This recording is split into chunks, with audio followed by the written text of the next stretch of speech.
Selamat datang. Hari ini, kita akan menyelami salah satu babak tergelap dalam sejarah manusia.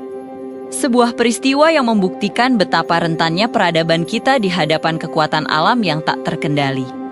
Kita akan membahas bencana banjir besar Qin tahun ke-1931.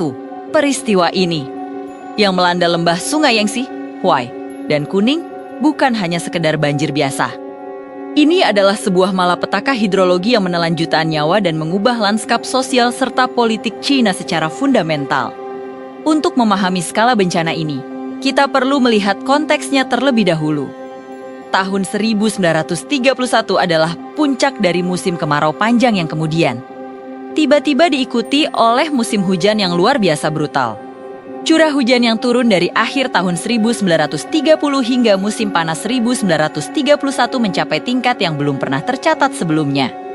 Situasi ini diperparah oleh serangkaian badai topan yang bergerak lambat, yang menyiramkan volume air yang masif ke wilayah pedalaman Cina. Namun, alam bukanlah satu-satunya penyebab. Infrastruktur Cina pada saat itu berada dalam kondisi yang sangat rentan. Banyak tanggul dan sistem irigasi yang sudah berusia tua, bahkan rusak akibat konflik sipil yang berkepanjangan dan minimnya pemeliharaan. Jadi, ketika air mulai naik dengan cepat, sistem pertahanan yang seharusnya melindungi jutaan petani di dataran rendah itu pun segera ambruk. Pada bulan Juli tahun 1931, situasinya mencapai titik kritis. Sungai Yangtze, yang dikenal sebagai urat nadi kehidupan Cina, meluap hingga mencapai ketinggian yang belum pernah disaksikan oleh penduduk setempat. Di beberapa titik, permukaan air melampaui tanggul hingga setinggi 16 meter. Coba bayangkan, air bah setinggi gedung 4 atau 5 lantai bergerak melintasi dataran yang datar. Kota-kota besar seperti Wuhan, yang saat itu merupakan pusat komersial yang sangat vital, terendam selama berbulan-bulan. Di Wuhan saja, air menutupi area seluas 5.200 km persegi. Penduduk terpaksa membangun tempat perlindungan darurat di atap rumah mereka atau di atas perahu-perahu kecil, dikepung oleh lautan air kotor yang dingin. Kerugian properti tentu saja tak terhitung jumlahnya, namun yang paling mengerikan adalah hilangnya nyawa manusia. Banjir itu sendiri hanyalah awal dari penderitaan. Ketika air mulai surut perlahan, meninggalkan lapisan tebal lumpur dan kehancuran, gelombang bencana sekunder segera menyusul. Lahan pertanian yang terendam selama berbulan-bulan tidak bisa ditanami sama sekali. Hasil panen musnah total, memicu kelaparan massal yang meluas ke berbagai penjuru. Jutaan orang kehilangan tempat tinggal dan sumber makanan mereka dalam sekejap. Kondisi sanitasi yang sangat buruk di kamp-kamp pengungsi dan air minum yang tercemar menciptakan lahan subur bagi penyebaran penyakit.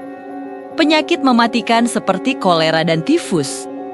Penyakit-penyakit ini, bersama dengan kelaparan, diperkirakan membunuh lebih banyak orang daripada banjir itu sendiri. Estimasi yang paling konservatif menyebutkan bahwa korban jiwa, baik langsung maupun tidak langsung, mencapai angka antara 2 juta hingga 4 juta orang.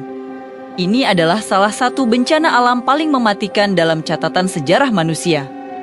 Tragedi tahun 1931 ini terjadi pada masa yang sangat sulit bagi China. Negara itu sedang berada di tengah gejolak politik antara pemerintah nasionalis dan faksi-faksi komunis.